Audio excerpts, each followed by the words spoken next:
છે સાંજનો ટાઈમ, ગાયો આપણે જોવાઈ ગઈ છે, દૂધ આપણે લઈ આવ્યા છીએ અને અત્યારે સાંજની નીણ આપણે બધી ગાયોને કરી દીધી છે.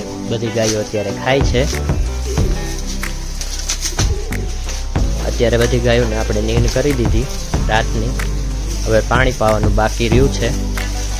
હવે આપણે જાશું ઘરે આપણે આજે બનાવવાનું છે ફેદેડું, જે આપણે ગાયના મિયાજન પછી ગાયના ત્રીજી વારના દૂધમાંથી બને છે. તો ચાલો હું આજે તમને દેખાડીશ કે આપણે ફેદેડું કઈ રીતે બને, અને તમારે ત્યાં ફેદેડું બનાવે એને શું કહે છે એ કોમેન્ટ કરવાનું ભૂલતા નહીં.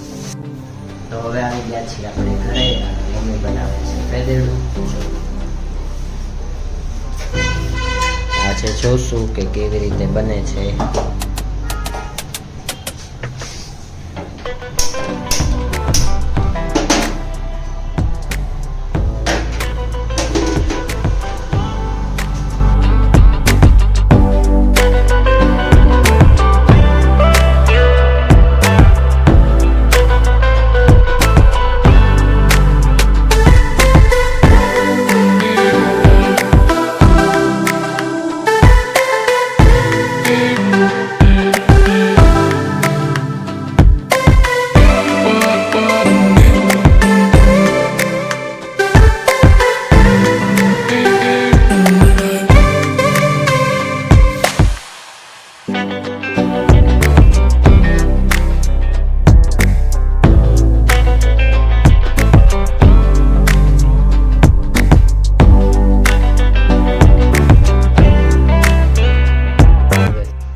તૈયાર છે, દૂધ ફાટી ગયું અને માવા ટાઈપ થઈ ગયું.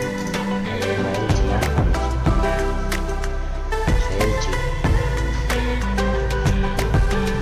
આ નાખી દીધી એલચીથી ખૂબ સરસ સ્વાદ આવે છે.